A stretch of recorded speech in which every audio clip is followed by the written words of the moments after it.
오직 주님 안에 두려움 없네. 고난을 통해 나간 듯임을 믿네. 주님만이 내 모든 것 되시네. 키프로스라고 하는 섬, 성경에서 구브로라는 섬이라고 불렀는데 여기에 등장하는 인물이 있습니다. 자, 누굴까요? 그 섬을 관할하던 총독, 그 총독의 이름이 바울이었어요. 서기오 바울이라는 사람이 있고 총독과 함께 있었던 사람이 있어요. 바예수라는 사람입니다. 이 사람은 마술사였어요. 그런데 이 사람을 만났을 때 사도 바울은 그를 엄히 꾸짖습니다. 그리고 그에게 이런 얘기를 하죠. 너는 이제 잠시 앞을 못 보게 될 거야 라고 얘기했을 때 안개와 같은 검은 구름이 나타나서 정말 그는 앞을 볼 수 없게 됩니다. 그러다가 사도 바울이 그에게 엄히 꾸짖습니다. 그 일이 있은 후에 사도 바울과 지금 누가 함께 가고 있죠? 바나바라는 사람과 바나바의 조카인 요한 마가라는 사람, 이렇게, 그리고 이를 바라보고 있는 또 다른 사람들이 있었겠죠. 이 기록한 사람 누가도 이 선교 여행에 동참을 하고 있었습니다. 그리고 또 한 사람을 만나게 됩니다.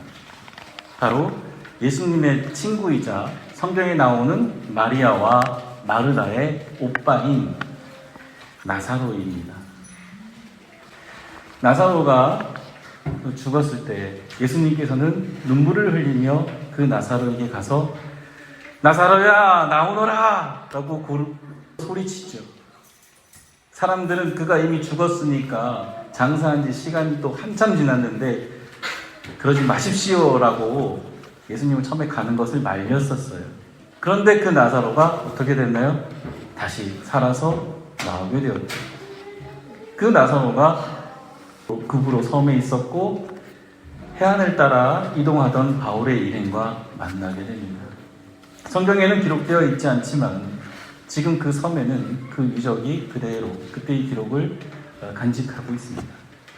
그리고 그곳에서 나사로는 마지막 삶을 마감을 하게 됩니다. 그 섬에서는 이렇게 전하고 있습니다. 바울 일행을 만난 나사로가 바울과 바나바로부터 이제 안수를 받고 그곳에서 마지막까지 사역을 했다라고 기록하고 있습니다. 육지로 건너가서 그곳에서 또 계속해서 바울은 그리고 바나바는 그리고 함께했던 요한 마가는 복음을 전해야 했겠죠. 그런데 그러지 못했습니다. 어떤 일이 있었냐면 크게는 두 가지가 있는데 한 가지는 오늘 성경에 나와 있는 일이 그들 사이에 생기게 됩니다.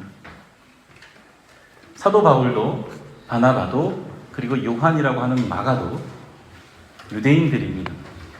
그런데 이 요한 마가가 바울이 하고 있는 지금 이 일이 과연 옳은 일인가?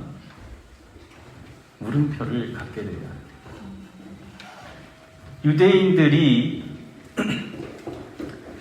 사도 바울과 바나바를 그곳의 경건한 부인과 귀족들에게 얘기를 해서 박해를 하고 그리고 쫓아냈다 이렇게 되어 있죠. 그렇게 쫓겨난 바울과 바나바인데 그리고 그 선교 여행을 떠나는 일행인데 이제 무태 도착한 요한은 예루살렘으로 돌아가게 됩니다. 그 이유가 뭐냐면 바로 이방인에 대한, 그러니까 여기에서 이방인이라고 하면 유대인 외에 다른 사람들에게 복음을 전하는 것에 대한 물음표. 그 또 한 가지는 바울이 바예수라는 사람을 엄히 꾸짖고 그 사람 너 당분간 앞을 못 보게 될 거야 라는 그 일을 통해서 그 섬을 관할하는 총독이 예수님을 믿게 됐다고 했죠. 그러면서 사도 바울의 위치가 바뀌게 됩니다. 사도 바울이 그 일을 했을 때 성경은 이렇게 기록하고 있습니다. 누가는 그것을 딱 한 줄로 요약을 합니다. 사도 바울이 성령이 충만하여 그 바예수를 주목하였다. 그리고 그에게 엄히 꾸짖어 말하였다. 이렇게 기록하고 있습니다. 그냥 이렇게 봐서 아는 것이 아니라 성령이 충만하여 그를 꾸짖었다. 요한 마가의 입장에서 보면 그 선교 여행을 이끌어야 할 사람은 바나바입니다. 요한 마가는 바나바의 조카입니다. 그리고 바나바는 사울이라는 사람이 예루살렘에서 나도 예수님을 만났습니다 라고 이야기했을 때 거기에 모인 사람들이 들어주지를 않았어요.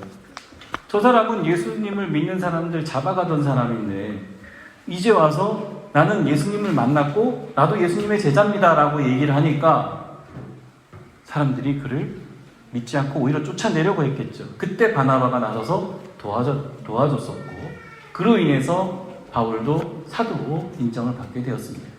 그리고 안디옥 교회에서 안수를 받고 출발을 할 수 있었죠. 선교 여행을.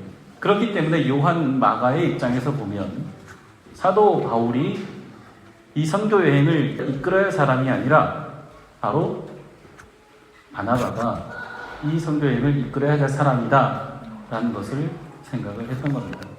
그래서 많은 성경학자들이 그가 이제 바울이 그 사건을 계기로 으뜸의 자리에 가게 되었다라고 기록을 합니다.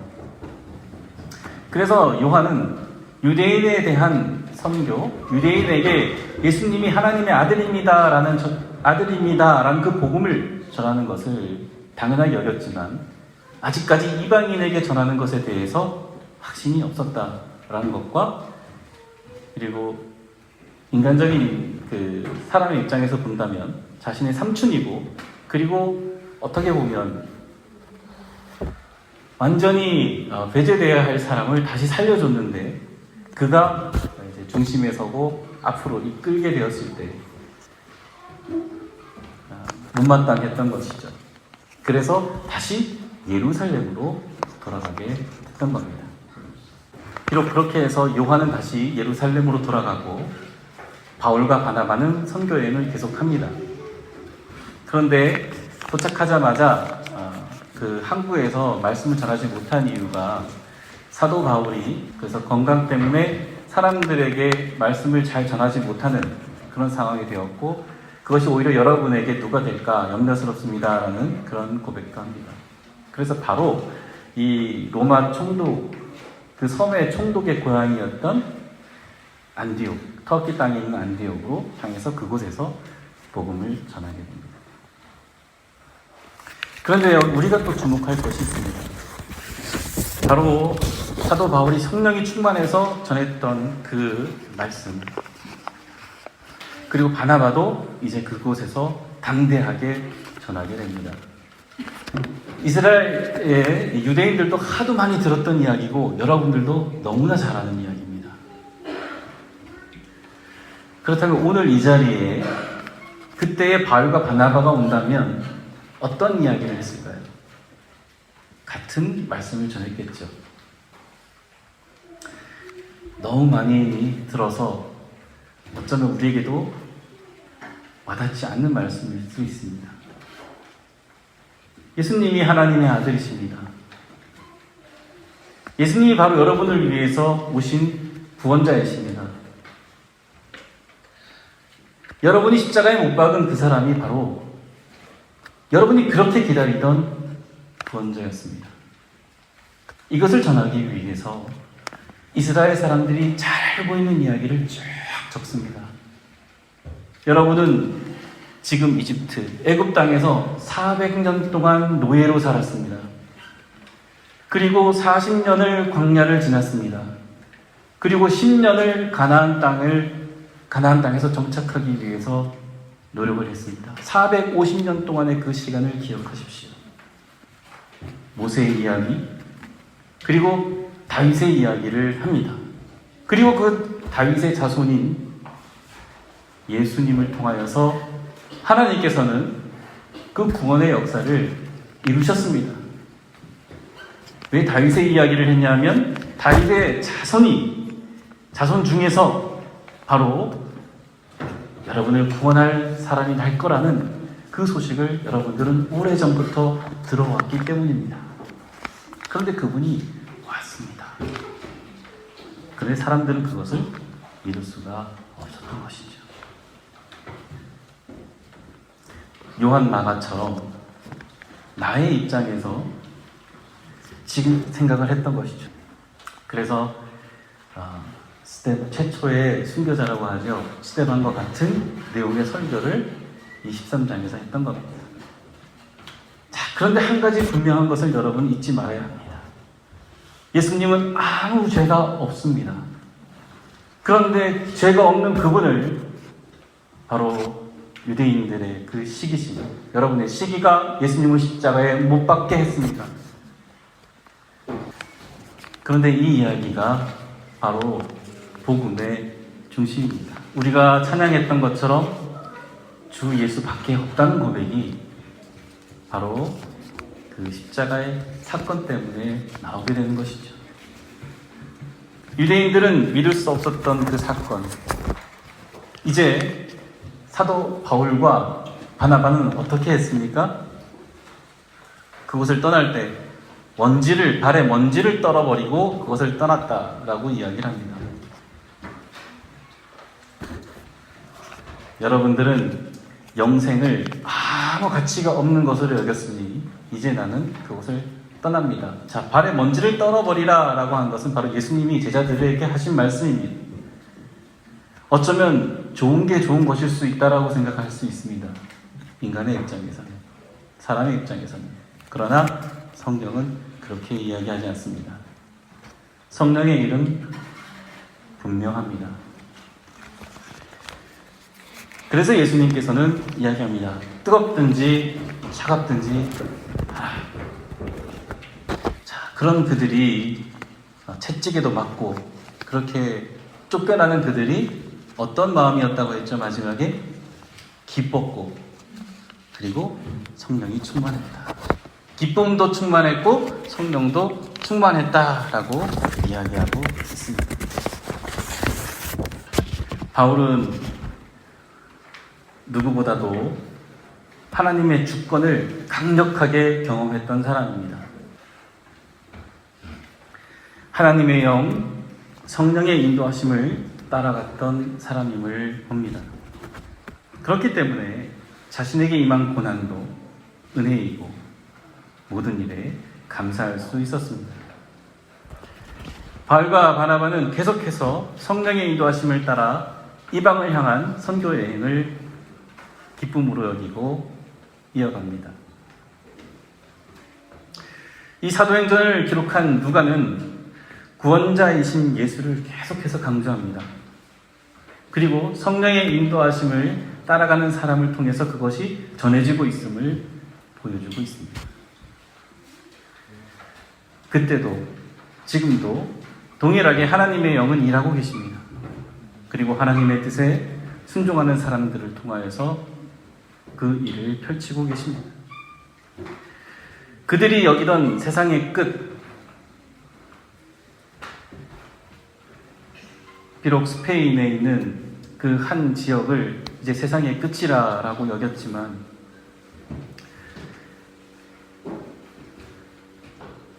내 발걸음이 닿는 곳, 때로는 고향같이 익숙한 곳이기도 하고 때로는 낯선 곳이기도 한 어떤 곳이 될 줄 모르지만 내 발걸음이 닿는 그곳이 예수님과 함께하는 곳이라면 세상의 끝이고 또 새로운 일이 시작되는, 하나님의 일이 시작되는 새로운 곳이라는 것을 그들은 전하고 있습니다.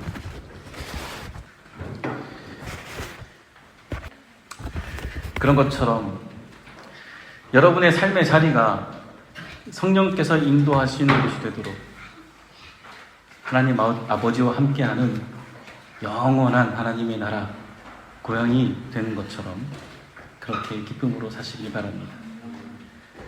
하나님의 때를 따라 따라갈 수 있도록 하나님을 향해 기도하며 성령이 충만한 제자 되시길 주님의 이름으로 축원드립니다.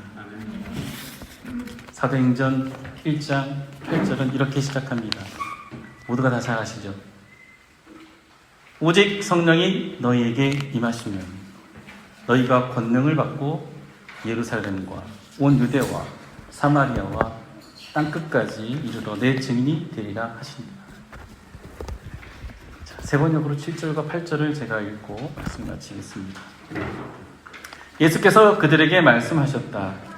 때나 시기는 아버지께서 아버지의 고난으로 정하신 것이니 너희가 알 바 아니다.